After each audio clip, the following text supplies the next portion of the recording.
Welcome to Night Whispers, where chilling tales echo in the dark. Tonight's story is a 5-chapter military horror about a winter outpost, a dead radar, and a voice that learns your name. Headphones on. Lights low. If you hear your own name on an open frequency, don't answer.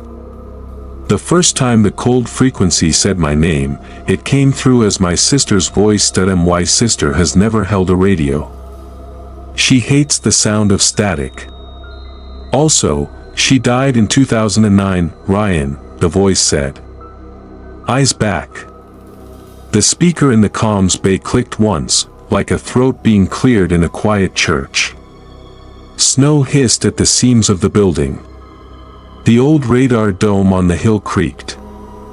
I stared at the handset and I did not touch it. Ryan, the voice said again, gentler. Don't go outside. Somewhere in the storm, the wind dragged its nails down the guy wires and made them sing. We were temporary tenants in a shuttered early warning site that the map called DW-17, a hump of white on a taller white, 5 hours north of the last place with a menu. It used to watch the sky, now it watched the weather. Our job was simple: test the microwave link that leapfrogged mountains, inventory what still worked, and not die of boredom or stupidity in between. There were 8 of us. A captain with a winter beard and an allergy to drama. 2 tech sergeants who treated circuits like small pets. A Canadian ranger who smiled like a gentleman and swore like a saw. A medic who had the posture of someone who'd seen too much inside helicopters. A cook who could coax warmth out of anything hot and a story out of anything cold. A mechanic the size of a chest freezer. And me, Ryan, the night RTO, which meant I slept in odd slices and dreamed in beeps. The site had 3 personalities: the barracks, plywood, heat that came and went, the comms bay, metal shelves, green glow, and the dome, a weathered radome up on a steel skeleton, reachable by a switchback path scraped into ice. In the old days, there had been an antenna inside the dome that swept the horizon like a lighthouse. Now the mount was empty.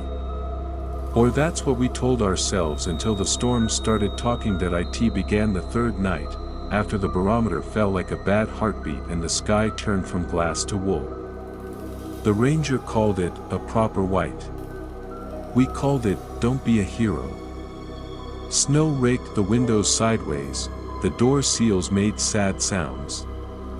Our world shrank to a smear of lights, a corridor of breath, and the voices on the net that told us we existed. AT-0200 I ran the checks.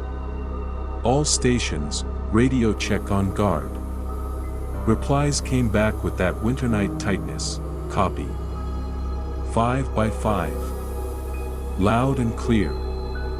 The medic coughed. The cook laughed through his nose at nothing. The sergeants argued about whether the dome's shadow could be measured. AT-0213, a carrier wave rose like a tide in my headset and held. A soft exhale came with it. Then my sister's voice said my name. Static is like snow. Once you've heard enough, you can tell when something isn't static. This wasn't. This was the shape of a word the way ice is the shape of water. I didn't touch the transmit. SOP, you don't answer ghosts, you authenticate humans. Station calling guard, identify and authenticate, I said, steady. The voice didn't bother. Eyes back, Ryan. I looked at the blast door behind me, heavy as a promise. The red freezer light above it didn't blink. The door didn't move.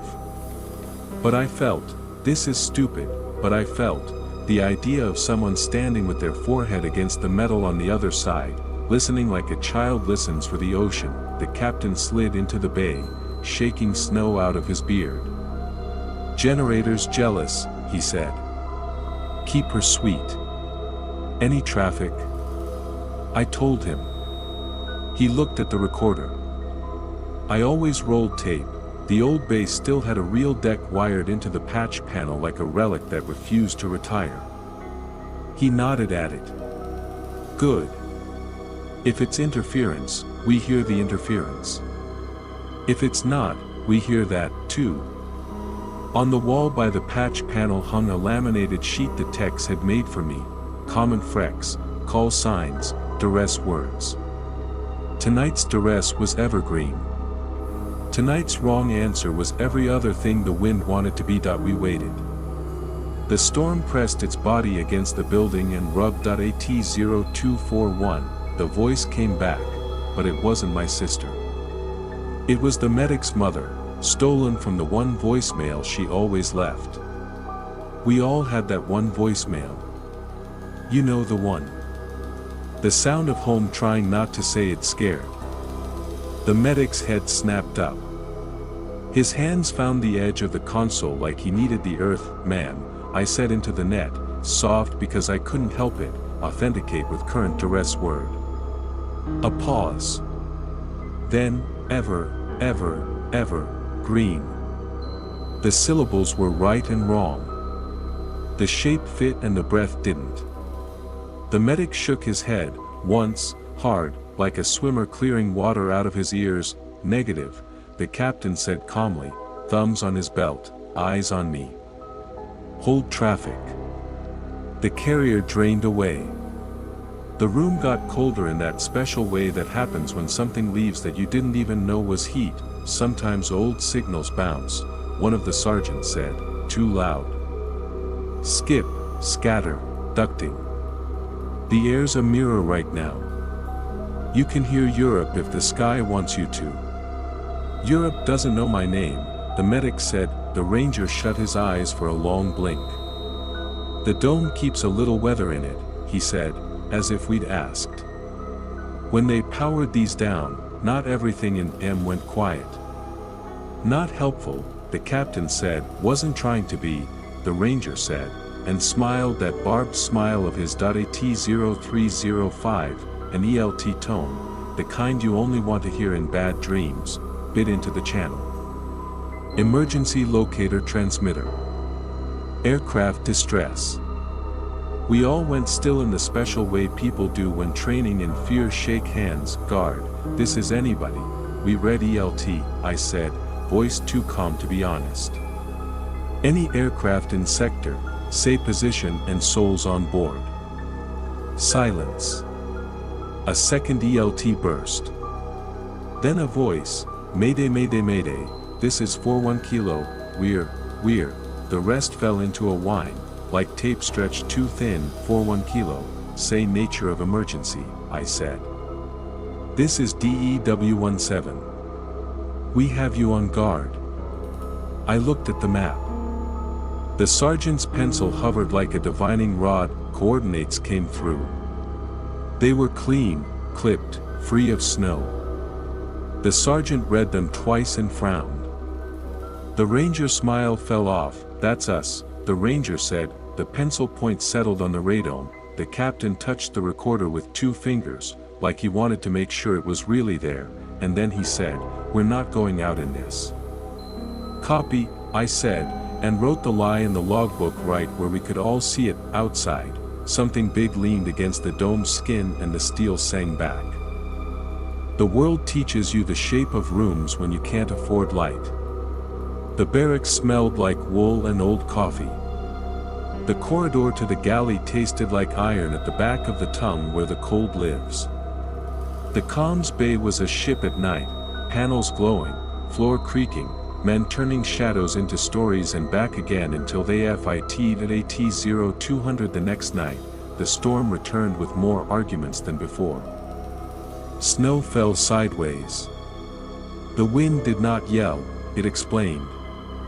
We did checks, changed filters, shoveled what could be shoveled, and moved like we decided to be the quiet part of the weather. "Stand to," the captain said at 0230. "If someone tells you to come to the door, you will not. If someone knocks a pattern you think you know, you will not. Challenge and pass only. If you hear your best favorite voice in the whole world, you will not."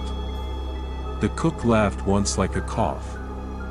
The medic looked at the floor like there were notes there and he'd forgotten what they meant, that I took my place in the bay. I like radios because they're honest about lying. They will let anyone in. It's your job to say no with a voice that doesn't shake. The first knock came at 0244. 3 hard, 2 soft, 3 hard. Not a pattern. A performance. The ranger stepped to the door with his rifle slung and asked for the challenge. The reply came back so calmly I hated it. Our word, our cadence, our habit of making the last syllable a little lazy, because we were cold and tired and human. Pass, the voice said, perfect as frost on glass. The ranger did not open the door. What color is the spare duress word? He asked. We rode on the mechanic's baseball cap last week, after dinner. Silence. Then the voice said, bright and wrong, blue. The ranger grinned and showed all his teeth. We don't have baseball caps here, he said to the door. He stepped back. No one laughed. At AT-0259, a call came over guard that would have made a better man cry. 9-line incoming, an unfamiliar voice said, flat with speed. Urgent. 1 liter. 1 urgent surgical. NATO grid. It rattled off the numbers smooth as a prayer. The medic tightened like a bow. 9-line, authenticate, I said. State duress word. Evergreen, the voice said, pleased with itself. Evergreen. Evergreen. Ever. It didn't stop until the captain keyed up and cut the transmitter mid-syllable with the kind of voice you use to stop a fight without starting a bigger one. Break, break, he said. Guard is for emergencies, not rehearsals. The wind shouldered the building. The dome groaned like a whale that had learned to hate ICE.AT-0317, the mechanic called from the generator shed. Something's on the roof, he said. I can feel it in my teeth. Describe, I said. Like the building got taller, he said. Like there's a floor where there wasn't one. Like we live under something. The lights bounced. The recorder ticked without passion. I put my hand on the panel because it looked like a thing you put a hand on when you've run out of useful gestures. The captain watched me like my breathing contained answers. Short recon to the dome, the captain said at last. I want eyes on the base of the tower. I want to see our own footsteps and nobody else's. Ranger, medic, Ryan, you're chalk 1. Freezer, you're our anchor. 5 minutes out, 5 minutes back. No heroics. If the wind turns you around, that's the wind saying it doesn't want your company. The ranger checked his laces like he'd been waiting for this since he learned how to tie a knot. The medic looked at me and I looked at the medic and we both shook our heads in a way that meant yes, that we stepped into the corridor. It held the cold like a breath. At the outer door, the ranger patted the frame like a horse. You hear a voice you love, he said, low and almost kind, you save it for home. We opened. The door shoved back like it owed us money. Outside was white plus wine plus the idea of shapes. The beam of my headlamp found flakes and flung them back at me. The dome up the hill wore a snow hood. The world had no edges that we moved by rope, each of us a knot in a short, ugly necklace. The ranger led because the wind liked him least. The medic watched our rear and I watched the medic. The rope tugged like a dog with opinions. The sound of the generator fell away and the sound of big air took its place. AT the first switchback, I saw prints where no prints should have been, something small and definite and unshod, 5 toes splayed like a child's hand pressing the world to see if it's right. Each print was clean in its own pool of drift. No stride. No line. Just arrivals, don't stop, the ranger said without turning, which told me he saw them too. AT the second switchback, something laughed.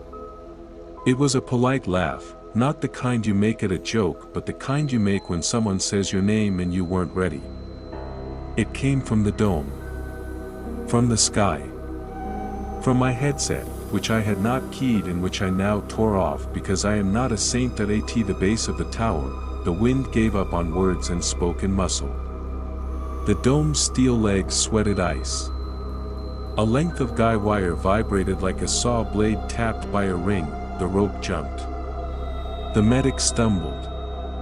His lamp swung and painted the world in strobe. For a second, and then for another second that was not the same shape as the first, something black and tall leaned out from the curve of the dome's skin the way your own shadow leans when you lean.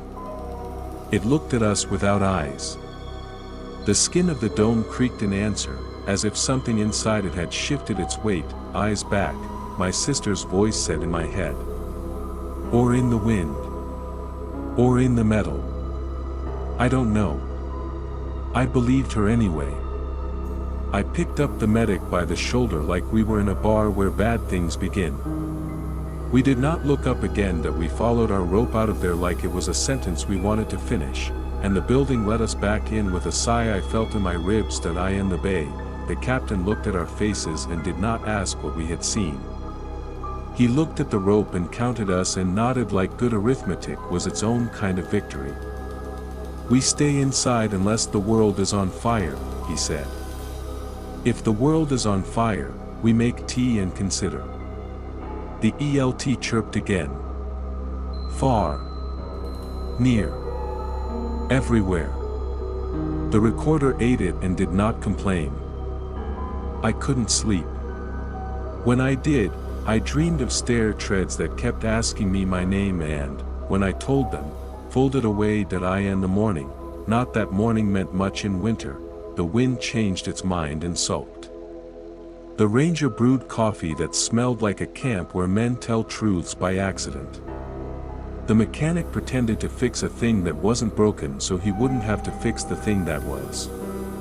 The cook made eggs feel like grace. That we voted to be cheerful as a policy. At 1100, the captain said, we're going up there when the light lies best. He didn't say why and we didn't ask. We all wanted to be the kind of men who would go up there. We also wanted to be the kind who would be told not to.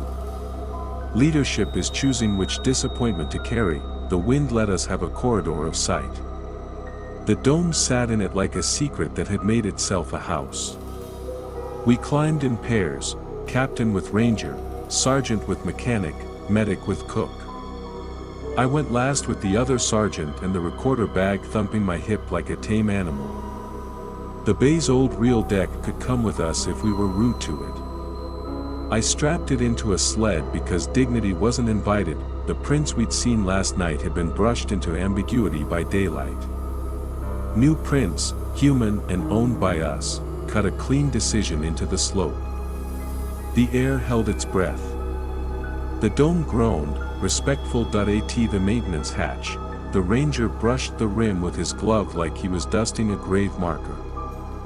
We don't have to, he said to the captain. We do, the captain said to himself. Inside, the dome smelled like old rain and metal that had been told a long story. The floor grid rang under our boots.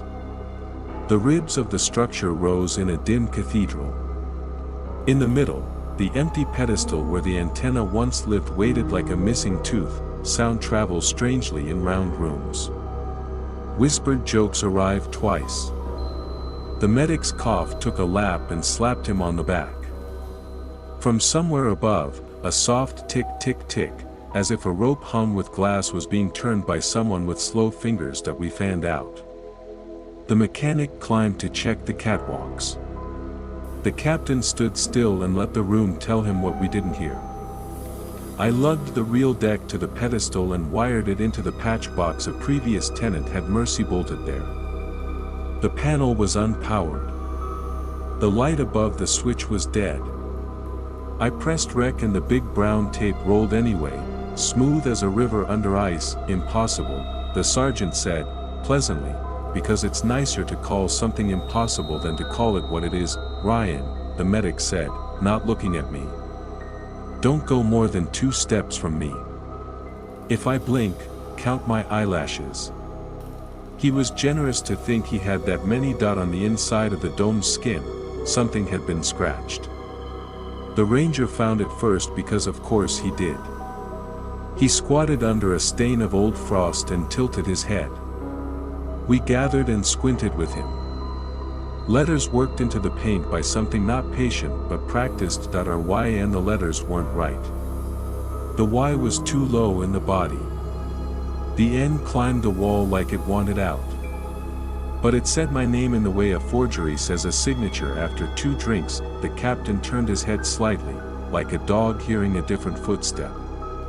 Play it, he said. That we listened to tape of ourselves breathing. Then tape of other people who weren't us.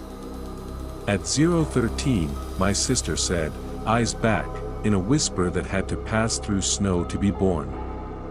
At 0:19, my father said, you left the light on, in the way he used to say it when he was too tired to be mad. At 0:22, a child laughed like someone had tickled a secret and let it out. At 0:24, an ELT howled like a smoke alarm inside a rib cage. At 0:27, my own voice said my own name 1 syllable behind itself, like my shadow had learned to talk and was vain. Number station, the sergeant said, because if you give a thing a name you can write a report about it later and feel like that was useful. The mechanic called from the catwalk. Captain, he said, voice too flat. You should see this. We went up on the grid stairs that had been installed by someone with no love for ankles. The catwalk circled the domes inside like a belt holding in a heavy breath. The mechanic stood with his hands on the rail, looking outward through a small seam where 2 panels didn't quite kiss. The storm's still on, he said. Outside the seam, white roared past. Through the next seam, and the next, nothing moved. The world had been spliced. Weather here, not weather there. As if the dome wore the storm like a coat and could shrug it off when no one watched. Back down, the captain said. At the base, the recorder threw its reels faster for a second, then slower, like it had been told a joke in a language it half remembered. The tape's little red eye looked like a pupil deciding how much of us to take. The ranger walked to the pedestal and put his palm on it. He shut his eyes, because some men can hear with their hands. You in there, he said, not gently, you've got a great memory. I respect it. He took his hand away. But you're not going to keep ours. The dome creaked. The tick-tick-tick from above changed tempo. The medic took 1 step toward me without knowing he had. The captain said, we're going to leave now without leaving anything. No names. No calls. No duress. If you hear your favorite person, you tell them wait your turn like a grown-up. On the way down the stairs, I counted steps and they did not agree about how many they were. I touched the rail and it felt like someone took my hand and decided I was colder than I should be. Outside, the wind had opinions again. The rope found us like it was happy to see us. The building let us in with a sound like a book closing around a pressed flower. In the bay, we played the tape for the captain at 1:1 beat like a heart you count in your throat. When my father spoke, the captain looked at me and used the look that says, later. When the child laughed, the cook got very still. At 0:47, every voice said evergreen together, like a choir of light bulbs about to pop. Good, the captain said, because he knew there was no word for this that would make anyone warmer. We're going to teach it a test it can't pass. The test was simple, teach the room a thing that only we knew, then wait for it to pretend it had known it all along. That we chose a fake duress word, hollow. We wrote it nowhere. We said it once each, in order, into the dead channel with the recorder rolling. The captain said it like a man reading a diagnosis. The ranger said it like a bet. The mechanic said it like he didn't want to. The cook said it like a prayer for someone he no longer believed in. The medic said it like a dare. I said it last, and the room swallowed it without chewing. That we waited. The wind rearranged itself. The dome settled a vertebra at 0259, a voice that had borrowed the medic's childhood called on guard, crisp and helpful. 9 line for DEW17, it said, efficient as a nurse. Urgent. 2 litter. 1 expectant. Duress word today is hollow. The medic closed his eyes and smiled without joy. The captain pointed at the recorder and then at himself. Roll, hold. He keyed his mic, negative, he said, with so much patience it hurt. Wrong weather. Silence. Then tape noises on a channel that shouldn't allow them. Rewind, play, rewind, play. A voice, mine, saying my name and then saying it again 1 syllable behind. The dome groaned in a way that suggested it was stretching, generators flirting, the mechanic said, and ran like a man to a woman who still returns his calls that he came back pale and 5 years older. It's humming, he said. Not the motor. The housing. Like someone is standing next to it trying to remember a song. The ranger nodded once. It chews sound, he said. It's learned to want louder food. Which means, the captain said, we starve it. We shut down what we could live without. The bay went from ship at night to church at night. The recorder ticked, obedient. We wrapped the building in quiet the way you wrap a wound when you aren't in love with the odds. AT0317, the knock came again. 3 hard. 2 soft. 3 hard. The ranger stood by the door with his rifle across his chest and his mouth a hard line. Challenge and pass, he said, as if the steel and the thing pressed against it had manners. Evergreen, a voice said, very pleased with itself.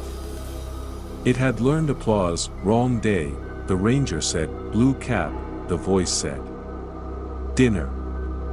We don't have baseball caps, the ranger said, and now he did smile, and I thought for a second that maybe we were going to get to be the bastards we wanted the story to say we were. Ryan, the voice said then, and it wasn't a person anymore, it was the outline of a person made of weather. You left the light on. I put my hand on the panel and felt heat that had not come from the building. The captain said, quietly, we're going to the tower. We looked at him like he had asked us to drink the ocean. He nodded, sadly, like he knew that was the right amount of water. We roped, we layered, we went out. The wind had its back up. The rope tugged like a nervous horse. The dome loomed like a lie you tell yourself to sleep. At the base of the tower, something had changed.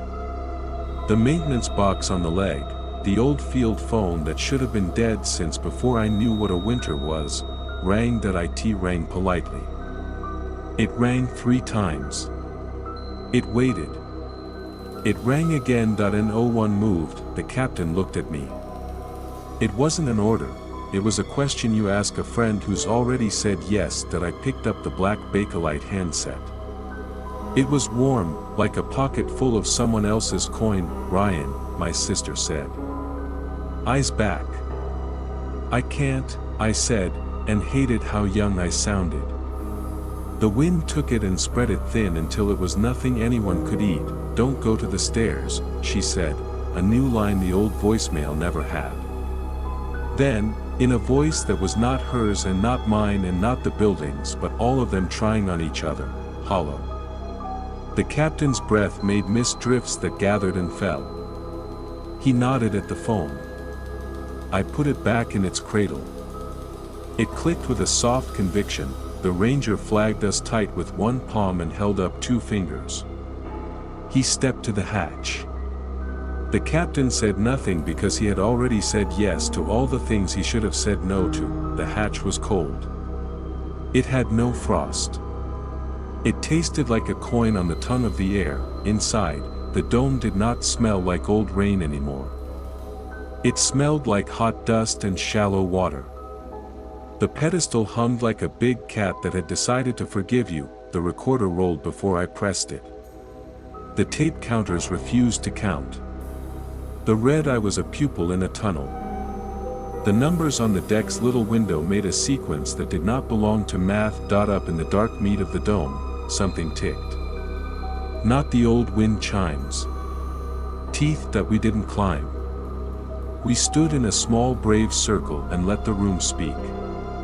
It said our names back to us one syllable slow. It said our duress words as if it wanted to be helpful.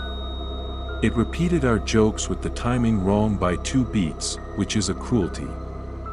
When the medic's mother said his name in the exact wrong distance, he put his hand over his mouth as if he might throw up his heart. Wrong weather, the captain said out loud to the room, very gently. We won't be here long. You're going to have to want somebody else. The tick stopped. The groan moved away. The recorder slowed as if thinking. The ranger took a quarter from his pocket and flicked it into the dark. We heard it ping and then not come down. There are shapes of silence you can hold in your hands. This one you could hold under your tongue until it taught you its taste. Back, the captain said. All of us. Now. As we turned, a new voice spoke. It used my name in a way that left a fingerprint on it. Ryan, it said, curious. Check your 6. We did not.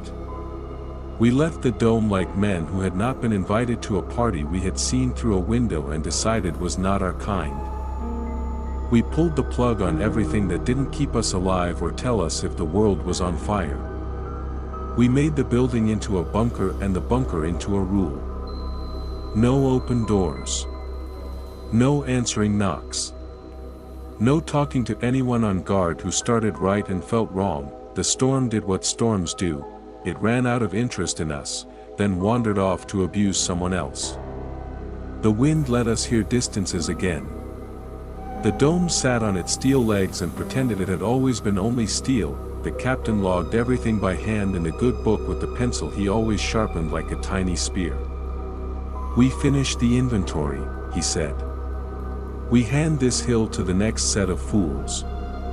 We go home and say we fought the weather and the budget and some electrical. The ranger made tea and said nothing. The medic sat with his back to the wall and counted his own fingers more than once, as if he were making sure the math of himself still worked. That we slept small. We woke careful. We said each other's names like we were testing the weight of a rope. On our last night, the cold frequency stayed quiet until it didn't.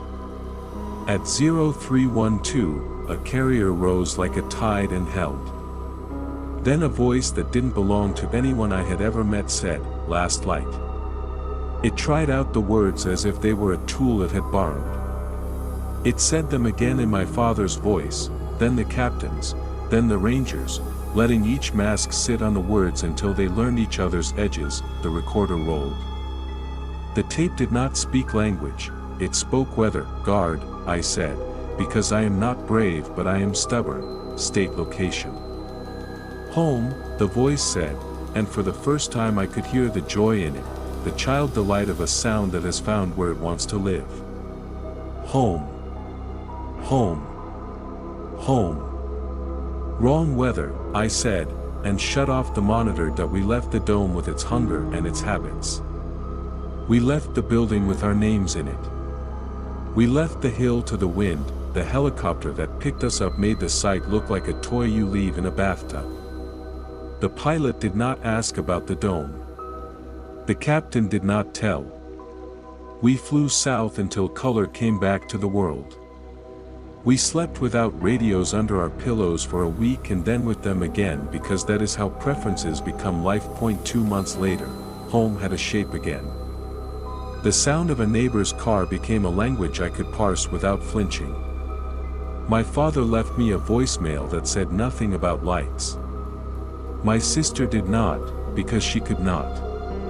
The voice in the dome had eaten and would always be hungry, and that had nothing to do with me until it did. At 3:07 on a Wednesday, my phone rang. No caller ID. The bedroom had the darkness of a room that knows exactly where everything is. I answered because after a certain number of winters you answer everything. Static. A breath. The polite click of a speaker being woken up. "Ryan," my sister said, with the same smile she had when she made me take off my boots at the door. "Last light." I sat up. The house sounded like houses do when they are trying to be quiet about being alive. A water heater's small sermon, the wind's polite disagreement with a window latch, the fridge's patient hum. The sound of wires in the walls that had learned to purr. "Where are you?" I asked, because humans ask geography when they mean theology. "Home," she said, and then, in a dozen voices overlaid like tracing paper, patient and proud and wrong, "We brought the weather." The line clicked. The dial tone was a long thin winter that I went to the hall. The light outside my door, the one I always leave on because some childish part of me thinks light is a password, was on. I turned it off. The air got a stare colder. I turned it on. It felt like opening a door in a storm. I turned it off again and stood in the spill from my phone screen, the blue of it turning my hands into someone else's. At the far end of the hall, the front door did not knock. It exhaled. 3 hard. 2 soft. 3 hard that I didn't move. The house waited with me, kind, curious. On the console table by the door sat the portable field recorder I had refused to unpack since we got back. It was not plugged in. It was not turned on. Its red eye opened like a little animal learning. "You are not a threat, Ryan," the door said, polite as a gentleman. "Evergreen." "Wrong weather," I said, and put my hand on the knob the way you touch stone that has a name. "My father's voice. You left the light on." My sister's voice, eyes back. The captain's voice, "We're not going out in this." The ranger's voice, "Save it for home." The dome's voice, at last, like steel learning to sing, "Check your 6." I didn't. I did what we'd learned on that hill. I let the quiet be the rule. I stepped back from the door. I walked to the kitchen soft and slow and found the breaker box, and I turned the house off like a man turning down a bed he has decided not to sleep in. The fridge objected, then relented. The light sighed. The little red recorder I kept looking because some things don't need permission. And the perfect quiet that followed, I could hear the snow that wasn't falling, and behind that, further back than breath, a big empty room deciding what to keep. I stood there long enough for the house to learn to breathe around me again. When I turned the breakers back on, the door had remembered how to be only a door. The recorder was blind. The hallway light did not come back when I flicked the switch, and that, somehow, was kindness. In the morning, my father called. "You left the light on," he said, "because old habits are a kind of prayer, and because neither of us wanted to ask about the weather." "I know," I said. I turned it off. I didn't tell him I could still taste cold metal when I said my own name out loud. I didn't tell him I kept hearing wire song under music and voice under wind. I didn't tell him the worst part, that every night since, just before sleep, I hear a small polite ring from a phone I do not own, and I know, in the exact way you know whether the next step on a stair is the last, that if I answer it 3 times, it will stop ringing forever, and something with a very good memory will be in my house at last. So far, I have not answered. So far, the weather is outside. So far, the dome is somewhere else. So far, and when I wake at 3:07 and the house has that listening quiet, I lie still and let it count my breaths until it's sure I'm me, because if there's one thing I learned at DEW-17, it's this: nothing loves a name like a thing that doesn't have 1 dot, and nothing loves a home like weather that has figured out a door.